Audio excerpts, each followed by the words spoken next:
We're going to talk to Giuseppe today about building a brand. One of the things, though, I do want to mention is part of his career with the company. He's held very key and strategic positions in the company. One position in particular that just going to underline, Giuseppe, is the Director of Strategic Marketing, which is a role that you played in a very crucial time, I believe, at the turn of the century for the company. And so I know how strategic you were in the growth of the company during that period. Let me just give our listeners just a little bit of a profile, and correct me as I say these things, of the company. Lavazza is the 7th largest coffee roaster in the world. It's the largest coffee roaster in Italy. It's the -- out of 800 coffee roasters, and it's 5 times the size of its largest competitor in Italy. So let's say it's a very well-established company, both in Italy, but it's also present in 140 countries around the world. Now, Giuseppe, last count, there are 195 countries in the world, so you guys still have some work to do, okay? But present in 140 companies around the world. They've done $2.2 billion in revenue, and this is significant for an Italian company. 70% of that was done outside of Italy. So it gives you the understanding of why we want to talk today about internationalization, because Giuseppe has had quite a bit of experience in that area. And another key point, it's ranked 33rd in the Reputation Institute's global world ranking of top 100 brands. So again, phenomenal positioning. And so it kind of, this gives you an idea of why we want to talk to Giuseppe about these two very important topics, brand and internationalization. So Giuseppe, if you don't mind, just could you correct any of the data that I gave in terms of the profile, and tell us a brief history of the company. Oh, thank you, Frank. Thank you for your very kind introduction to the company and to myself. And of course, a warm welcome to everyone connected for this lovely conversation. I really hope this conversation will be pleasant and full of taste, like a very good cup of coffee, a good espresso at the same time. So intense and small, but full of meanings. Good espresso, yes. Yes, so thank you very much for this opportunity, of course. But the story of my company is a story of a family business, as many other family business we can find in Italy. Italy is a country where you find a lot of companies still owned by families, and many businesses are very interesting and beautiful family stories as well. So the company was founded many years ago in 1895 by my great grandfather, Luigi Lavazza. The company is named Luigi Lavazza, not just Lavazza. So it was in memory of the founder. Luigi Lavazza was a visionary guy. He was born in the countryside close by Turin and forced to come to the city because the climate changed at the time. So a lot of hail struck the countryside during the time. So many crops were destroyed. And because of this devastation caused by the climate, he was forced to go to Turin and started, and there he decided to start his new activity. In the first period of time, just working in different grocery stores, in a match companies as a director, studying quite a lot to improve his skills and knowledge about trading and chemistry. And then he found a guy that trusted him, and he found the money to start his first business, opening a small grocery shop downtown Turin, starting to buy and to sell many things, not only coffee. That time was pretty exotic product, so not very well known. So he started trading many stuff, and it was pretty successful. But immediately he fell in love with coffee, and he invented a new way of presenting these very interesting products. At the time, you have to remember that in Turin, the beginning of the last century, we had a lot of coffee shops where people used to gather and to spend time and to talk about politics, especially economics.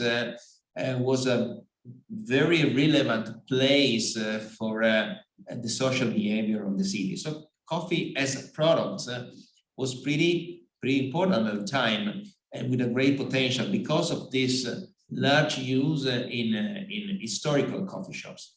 So he invented, basically what he did, he invented the idea of blended coffee. Instead of just buying some coffee coming from different origins, Brazil or Colombia or Kenya or Tanzania, he decided to blend the coffee to create his own product. And it was, of course, a small breakthrough at that time, but very important because starting from that, he was able to present to his customer something very special, a product designed by himself, following its own taste and sensitiveness about the way he started to deal with coffee. And this was the first embryons, I can say, of the Lavazza legacy, this idea of blending coffee that is still so important in the history of our company. In 1923, he decided to invest some money to improve the technical equipment used for roasting his coffees and, of course, creating his craft blends. So he bought a very rudimental but efficient at the time coffee roaster, full automatic, but automatic. Think about what is automatic in 1923. Of course, it's not like today, but it was another sign of his attitude of introducing innovation and following very carefully the evolution of the technology to try to apply new methodology to manufacturing and craft its own products. Coffee became more relevant in the activity of Luigi Lavazza starting from the end of the 30s. At that time, already the second generation was in the business, but we were talking just a sort of wholesale activities, not of course an industry as we can intend today, but Luigi Lavazza and his children were absolutely very hands-on the business and was capable to create a travel business and a growing company. We are still talking about a company that at the time was able to buy and sell coffee, of course, but not only coffee. For example, flour, salt, olive oil, wax, all the things that at time you can find and buy in a grocery shop. Of course, after the second generation, the third stepped into the company after the Second World War. Of course, the Second World War was a period of time very, very hard to overcome, very difficult. The business, of course, was closed, and the second generation decided to restart the activity immediately after the Second World War. But they entered in a contact with many products arriving from United States at the time. You remember that after the Second World War, Europe was mainly destroyed. Italy especially was totally destroyed. Italy lost the Second World War and the country was devastated by horrible conditions. People were starving, nothing was available. The United States decided to help many countries in Europe to restart after the Second World War. And that was the time when many products arrived in our country with a brand packed.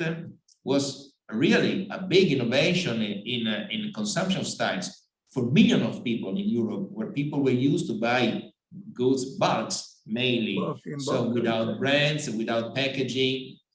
So the second generation of Lavazza saw these products as a big revolution, and they immediately understood that for coffee, it was the start of a new era. So they decided to invest heavily in the industrialization of the process, buying new machines, and in particular, stopping selling all the other products and investing mainly in coffee. Then they decided, of course, to pack the products and to put a brand on the pack. And the brand was Lavazza. So in 1948, the first logotype of Lavazza was invented and presented to the market. The second generation was very bold, and with a very strong entrepreneurial spirit, they decided to really pile all the money they had on the business to try to create a new industry, and of course to ride the new age of the Italian economic miracle was defined at the time. So a country was mainly rebuilding everything and starting again and really coming back to life. And the consumption boom at the time, and the coffee consumption as well. So they were very lucky because they had the vision really to understand it was the right momentum to build up an industry and not just a trading activity. And they were very successful. At the end of the 60s, Lavazza was already a leading company as coffee in Italy. The third generation opened new doors because they stepped in. They were very young in the 50s, but in the 70s, they started to, of course, to lead the company and overcoming a lot of big hurdles and issues represented by frost in Brazil, currency turmoils at the time, oil crisis, more or less the things that we are seeing nowadays after the first period of the pandemic. The story really is repeating itself quite frequently, but they still trusted in the capability of the coffee to be a very important business, and they decided to open to the internationalization of the company. So they started to try to export the coffee, to open some subsidiaries around Europe, and to try not to diversify the main purpose, the mission of the company, but the markets, the geography of the company. So Lavazza, during the 70s, the 80s, and the 90s, became more and more international. And now we are with the third generation, my generation. Our purpose was to try to make stronger and larger the footprint that the third generation provided to the company in terms of international reach. And nowadays, as you remember, Frank, the company is playing actively in more than 140 countries. International business represents 70% of the business of the company. 30% is still Italy, but 70% is done outside. We are not just Lavazza dependent, because in our portfolio we have not the Lavazza brand, but we also acquired through different merge and acquisitions many other brands in Europe as well as in US. And of course, we are still pumping quite a lot on the funnel of the innovation. Innovation, of course, with branding is one of the key drivers of the success of this company that is still very focused and core on coffee. Coffee is the only kind of product that Lavazza is buying, is roasting, and is selling around the world. So we are a 100% pure coffee company. We don't have any other products but coffee. Of course, coffee declined in many different manners, just not only beans, roast and ground, but even, of course, system, hardware, education, technology. The word of coffee is not just a coffee beans, it's much more complex. And because of that, Lavazza was able during its story to develop such a large business that, as you remember, is about 2.2 billion of euros. and of course with the capability of expand much more, because as you remember again, 140 is not the total of the country we can of course reach. We miss 50, and so we are here to try in the next future to do this and to reach a larger platform, internationally speaking. I travel a lot, and I've never been to a country where I have not seen Lavazza. So it's hard to imagine what countries don't have Lavazza. Oh, beautiful, beautiful story. Thank you very much. I want to underline a couple of things in this next segment, because I want to first focus in on the family aspect of the company. Like you said, and used a number of keywords, a number of things you said, use the word trust a number of times. I'd like you to talk about how that's part of your family values.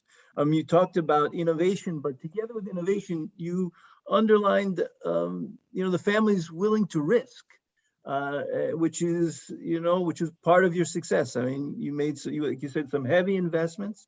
You follow the technology, and so obviously there's forward-thinking people who are willing to risk and don't want to just sit on their success. So this is something very, very interesting. And the other thing that I'd like you to talk about in terms of the family, though, is something that oftentimes for African entrepreneurs is very important, is focus. Africa right now is a continent where there are many, many opportunities. And sometimes people, one of the things successful entrepreneurs happen is they become too dispersed and they don't focus. And that sometimes hurts the growth of their company. So talk about those also within the context of maybe other values in your family that have contributed to the success of the company.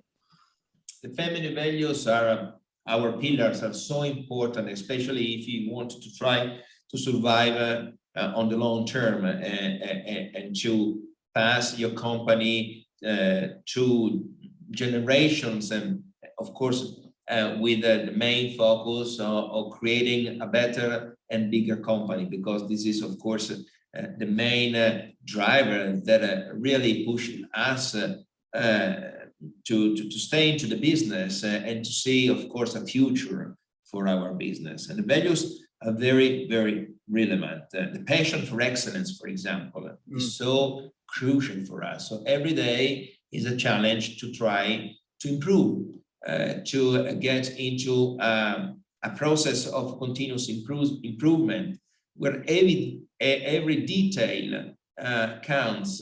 There is no space for a superficial approach, and every single aspect of your activity has to be perfect as much as possible.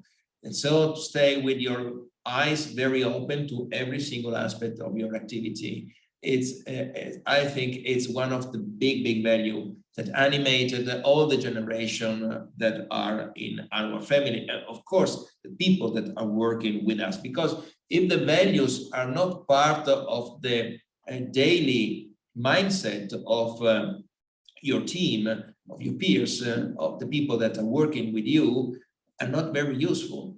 So the authenticity is another big value. You live your mission. It's a key to allow to your values, the values you founded your company, your business, to become part of the daily way of doing business of all your organization, of all your people. We're already talking about a population of about 4,200 people working in Lavazza in many countries. And nowadays, literally seeing how these values are shared by the majority of our peers, of our population, is something that gives me personally a big hope towards the future. So I really believe that the company has the chance of doing much more despite of the challenge and the tackle we have to face in the next future. Another big value is the responsibility, the capability to deliver what you promise, not just talking, but of course doing. And I can say doing before talking. And you can talk only after you're sure that you have done many good things. And what we're talking about is something serious. It's not just an opportunistic way to sell yourself. This is becoming much more important, especially now when we're talking about global challenges, for example, sustainability, where of course talks are very frequent, but at the same time, we know that we need actions. So if you really want to demonstrate that you are part of this big trend of change in the world, using sustainability as a big driver, you have also to demonstrate that you are doing real things and not just, of course, talks. And the fourth value I want to remember is, of course, is the inventiveness. So the capability of really trying to get out from hard times with innovations. Many times when we had to face very hard times, and this company was in big trouble, in dire straits many times. Of course, during 125 years, you are in trouble many times. So you need to survive, sometimes desperately to survive, and to try to do what you can. Innovation and inventiveness really gave us the chance of not just restarting, but reaffirming our leadership capability to relaunch the company for the long term. Of course, it's not simple. You need to work hard, to suffer quite a lot, not to accept an easy way of solving things. Sometimes you really have to try to find the new path of development. So not just to follow the big group that is going in a certain way, but try really to open, to be a real trailblazer, not just a follower. And this, of course, is not easy. And sometimes you have to take a lot of risks and to be brave, to be consistent, to be capable to solve some short-term problems, because you see the final target, the final goal is there, and you trust in your way of thinking, and for this you really put your inventiveness and your capability to create innovation at the service of the company. Yeah. Giuseppe, let me say, your authenticity comes through, and Thank that you. authenticity, I think, if you're going to lead 4,200 people, if you're not authentic, they're going to scatter like cats. And so, I think you hit the nail on the head. There are many good things you mentioned, but congratulate you on that in particular, because I know that's important for leadership.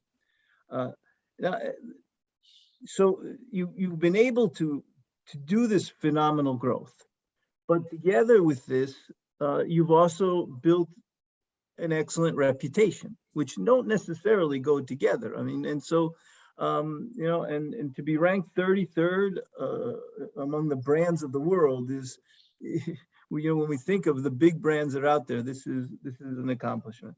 And I'm sure your authenticity and your values bled into that, but talk to us about the building of the brand, the public visibility that your brand has had, and how you've done that.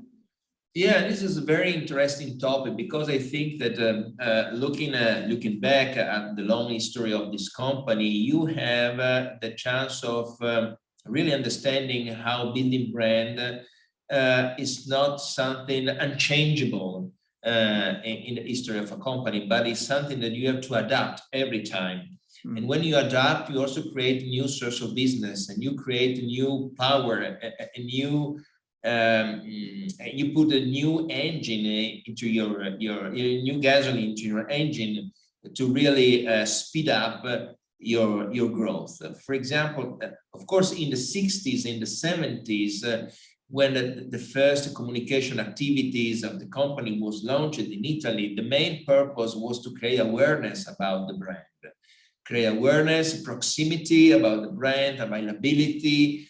And that was the foundation of the marketing mix at that time. At the same time, of course, to create a brand image, to create a brand equity. So important.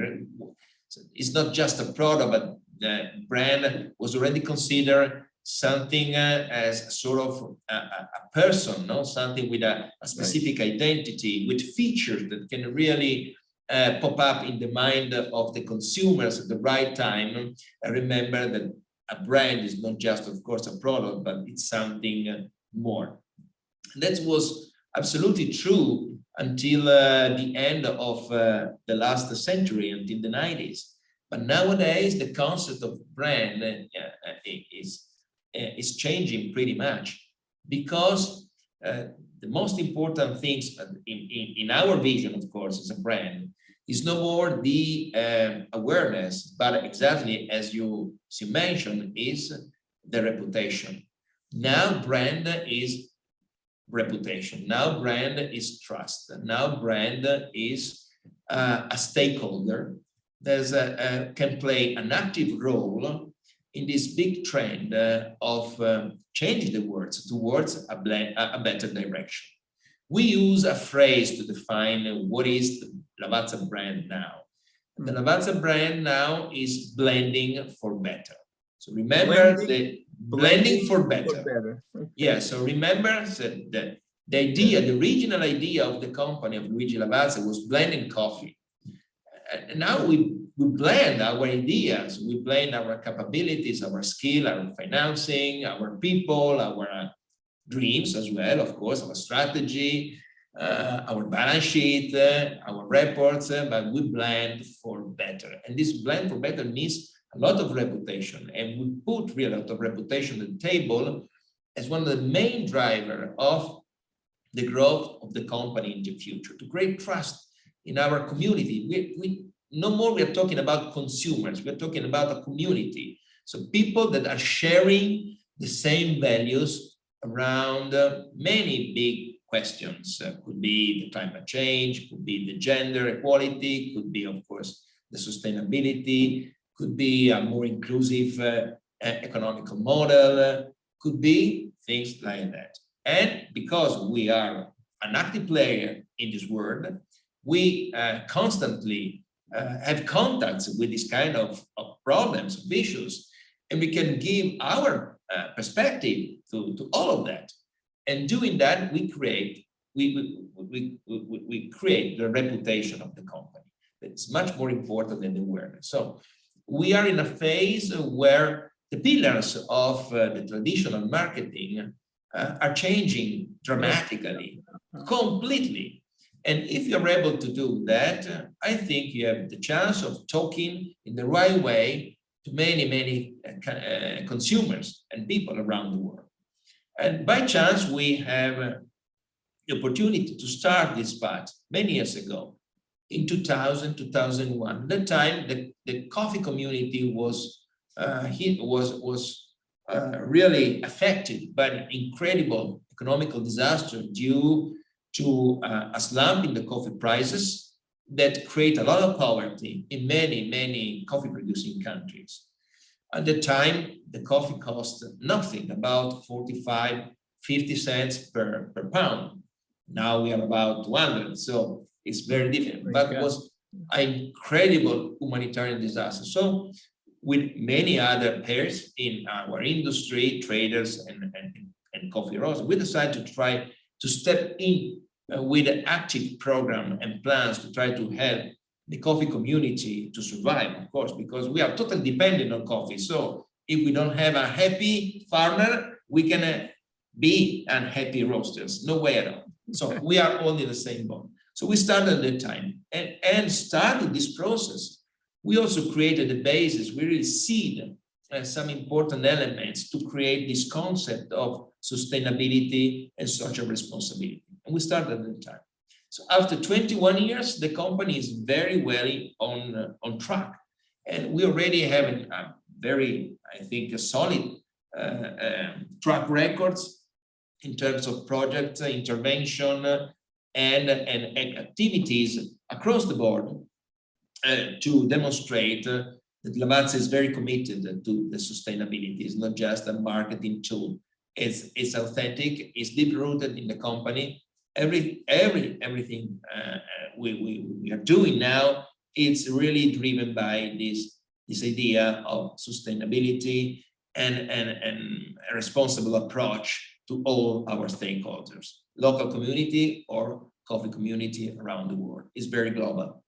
Excellent, excellent. Let's just drill down that just to help the young entrepreneur, because you hear our young entrepreneurs say continually, it's the product that counts. I've got an excellent product. And they absolutely do. And their love for the product is very important. But what would you say to this young entrepreneur? Help them to go from product to brand. What are the first steps they need to do to make that? But the product is the basis. No, the product is, of course, a very, very relevant. And for all Italian entrepreneurs, the product is a religion. For us, it's something it's much more important than, for example, thinking a model to scale up the business. And this is why many Italian companies are are excellent in crafting, producing a lot of beautiful products, but are not very powerful in terms of the international reach. Right. Because we are very more, we are totally in love with the product. So I think that in my perception, an entrepreneur has to be involved with is her products. No way.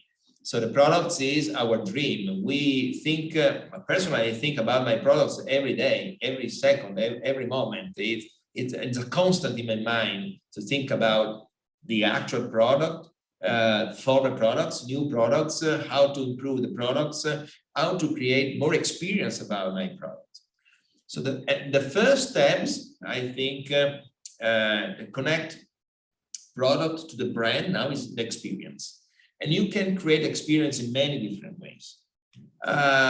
Some years ago, the first method to create experience is to create a good advertising. I mean, a good communication, a nice communication set around the products. Let's create a sort of intangible experience that, of course, accelerate the relevance of the products towards the customers and the potential, of course, customers. That's very important. Nowadays, experience is something more, because with the digital revolution, experience became more complex, and you can establish a sort of direct communication towards the consumers, something that in the past time was absolutely impossible. When you run, for example, a advertising TV campaign, you don't have a direct contact with your community. But nowadays, with the digital transformation, you can have this. So you can really adapt your communication to each of your consumers. It's creating incredible change in the mindset of the marketing people. And another very important aspect of the experience is the real experience. I mean, providing a sort of experience, three-dimensional experience that people can, for example, enter in contact with your product using shops, in our case, using coffee shops, for example, or using all these tools that really provide or education, training. Because remember that when you work with a global community, you don't have also only the consumers, but even, for example, your suppliers, your customers. Lavazza, for example, serves a lot of customers. So think about, for example, the baristas, the owners of the restaurants, or the owners of some hotels, or people working, for example, in offices that, for example, they have the break, they want to have a coffee. So you can create around this break something more than just, grab a cup and sip your cup of joe. Much more. So that's to give you an idea that the link between the product and the brand could be very wide. But of course, if you don't have a good product, in my perception, exactly. it's very difficult to create a good communication. Sure. Because in the long term, it's not easy to cheat people but what you said, Giuseppe, is very very concrete. If you're moving from product to experience, the product is your lead in helping people have that experience. So absolutely, the product is tantamount, but the interaction with the community could be very, very important to help them build the brand. I like that. Let's just turn more now as we talk about the community to the international community. I'm going to ask you even just to bring up some pitfalls or maybe some difficulties you've had expanding into 140 countries with 140 different cultures and all of that means. I mean, that opens huge opportunities, but also in each one of those countries, you can make, there can be some significant pitfalls as well. Maybe you could tell us a couple of stories about maybe some mistakes that Lavazza made in their expansion and then how they recovered and what the lessons they've learned.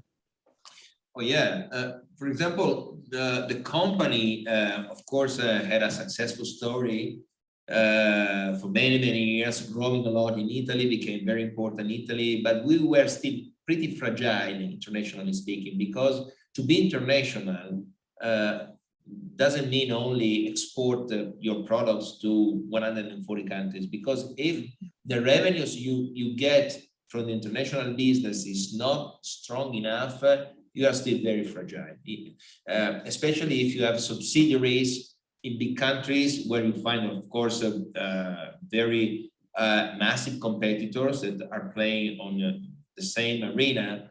Right. But even the companies, it's not easy to run a good business, because first of all, it's not easy to recruit, for example, good people, because good people are interested in working sometimes in renowned companies, large companies, international companies. We are small, for example, in France or in Germany, as we were some years ago. It's not easy to recruit the right people, and people are key. If you want to be successful in your business, no way, impossible to think about to do everything by yourself. The first capability you need to have is to blend in the right people in your organization. This is the first.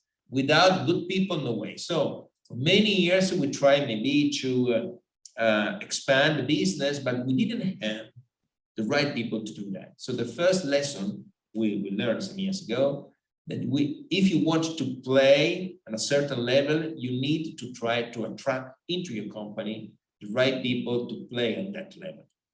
So if you want to play, I'm a soccer fan. So if you want to play the Champions League, of course, you need a certain type of team. Exactly. If you want to play in the second division, it's fine. You can use another kind of play. This is the same. That's the quality of the people. It's not just connected to how much you pay them. It's connected to a wider project. I mean, it's not just, of course, the payroll, but it's the mission, the company values, the kind of project that you are on the table, and many aspects. It is much more a question of soft skill than hard skill sometimes. So people are really key. So the first mistake we made some years ago is to try to very ambitious plan, but without the right people. And we had a lot of money at the time. Because I remember that, for example, in 2006, 2005, we had a lot of money to spend. And this could be, of course, a great opportunity, but a big risk, because sometimes you spend your money in the wrong way. You spurge them. So, but why? Because you don't have the right organization to do certain steps.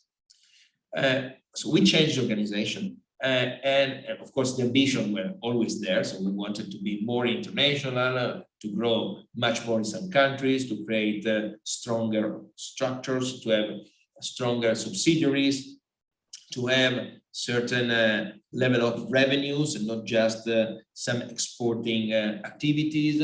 So we restart with a new setting. So we change our governance, all the family members step down from operational roles. All the family members enter into the board of direction. We hire a CEO, external of the family. We gave to him the chance of building his own team, and we restarted. And this was a very good idea, because after some time we had the chance of acquiring new companies, and we were very successful in doing that. So we acquired a big company as Carte Noire in France. It's considered one of the leading companies.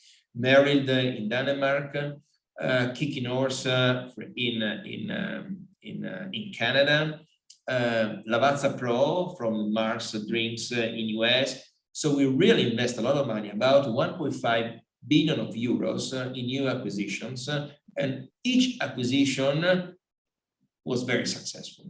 But why? Because we had a good team, we selected the right companies. For example, we made a lot of disaster before this new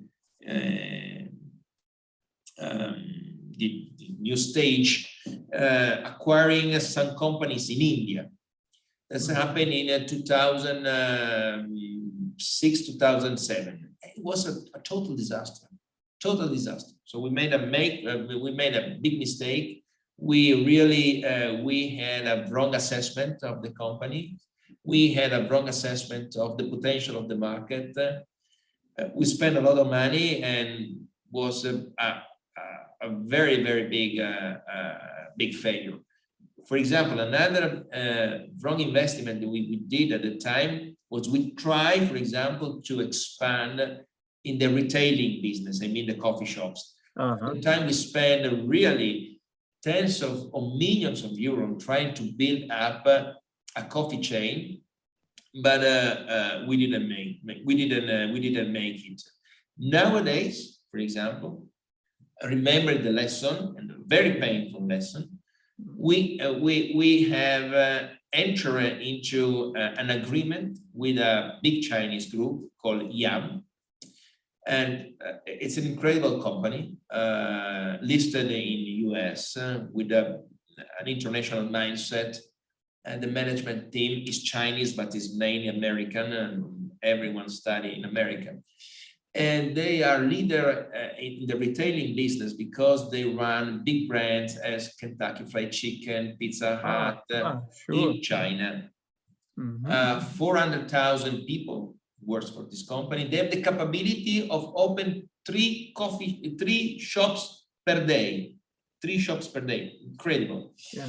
And they decided to create this joint venture with Lavazza because they understood that coffee in China could be very interesting in the next future. And to try to compete with Starbucks, that is, of course, is a force in China as coffee, they needed to have a real strong brand full of heritage. And Lavazza is the right brand. So we entered into this agreement. And nowadays we have the goal of opening about 1,000 coffee shops by 2025. And we are already on track. And the coffee shop that we already opened, we have about 25 coffee shops nowadays in China, very successful in 4 different cities. But just to demonstrate that the idea maybe was right at the time, the country was wrong, because we decided to try to open our shops, not in China, but in other countries. We didn't have the skills, the right capability. We didn't have the right partner. Exactly. Nowadays, we have the right partner, the right people, the right idea, and I think also the right momentum. So this is demonstration. Is sometimes you, of course, make mistakes, but never give up. Yeah. And stay stay very alert. And if you're able to restart with a new setting, try. Beautiful. Okay, we've got only just 5 more minutes. Giuseppe, just go from some questions from the field real quickly. Yes. You touched on a number of them already, but from Mozambique, somebody asked the question which touches on innovation. He says, how do you deal with being innovative but having competitors continually stealing your concept or copying your concept? Yeah, but first of all, you need to generate a lot of new patents and try to protect yourself with patents. We have generated over the last years about 2,400 patents. Whoa. So we've invested quite a lot in research and development and try to protect legally your innovation. And of course, you need to have the force to try to have a continuous innovation scheme. So never stop, because otherwise you lose your momentum and your competitor can really overcome you and you became immediately obsolete. And now the innovation is not just about the products, of course, the functionality of the product, the convenience of the products, but even, of course, the sustainability, all the process, the impact of your raw materials, the impact of your manufacturing plants, the impact of your packaging, of course, or your energetic sourcing. There is a lot of things that now innovation is larger as a field than in the past time. So you need to be very fast and try to protect yourself. One last question, and this is a surprising question. It comes from Ethiopia. And he says, if I'm not mistaken, we don't have Lavazza in Ethiopia. I don't know if it's true. He says, how can we make it in Ethiopia, especially in the capital, in Addis Ababa? Is it true? Is Lavazza not in Ethiopia? Yeah, it's correct. Ethiopia is a very protected market, and we run some projects in Ethiopia, especially in the north part of Ethiopia, affected by the war. So we try to be very in contact with this country that produce an excellent coffee. Maybe is the best coffee in the world. Ethiopia, for people like me that are in love with coffee, is a sort of paradise. It's a wonderful country. And with a lot of course, culture in terms of coffee consumption. I remember very well the Buna traditional ritual and prepare coffee in a very special way. So Ethiopian people are very proud about their coffee heritage. But they are also looking for international brands and good brands. But what we can offer to Ethiopian people is not coffee, but a good relationship with our company, and we provide a lot of education and training to everyone that want to have a better look over the world of coffee on a global scale. So I'm more than happy to try in contact with these people and to try to organize maybe some courses here in Turin, in our, of course, in our complex, and to try, of course, to provide, instead of the pack of Lavazza coffee, a pack of Lavazza educational course. That could be very interesting as well. That's an interesting way to start. Yeah, the coffee is a big family. It's a global family. We are really a big community. And despite sometimes we have, of course, competitors, we try to create a good environment for a global growth of our industry. Excellent. Thank you. Thank you very much. I'll give you, if you could just give maybe just one last piece of advice for the entrepreneurs listening, and then we'll close. But I follow pretty much the new entrepreneurs in Africa, because I love to watch on TV the BBC International. On BBC International, there are a lot of programs, especially focused on Africa, where there are incredible stories about many companies that are growing at the same time, are developing in Africa. I'm absolutely fanatic about this. And as an entrepreneur, I think that Africa has a great opportunity in the future. It's the continent of the future, no way. And so my small advice is really to try to work hard to make your dream come true, because it's possible. And I believe that many people like me are looking at you in a very interesting way. Maybe we could be also interested in investing in your business. For example, I'm part of an international fund that's investing in a SPAC in South Africa, with a lot of intervention on local business around Africa. And it's very intriguing, very interesting. So it's something that really is worthy to be followed very carefully. And please just keep on doing this, because it's a great opportunity from everyone around the world. It's also a better way to know your countries, yourself much more, and of course to shrink the distance between everyone, and to create a sounder and a stronger entrepreneurial community sharing the same values around the world.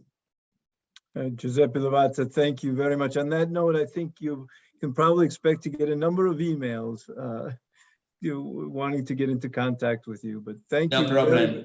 It will be a pleasure. Okay, thank you very much for your time, and a good evening to everyone. Thank you everyone for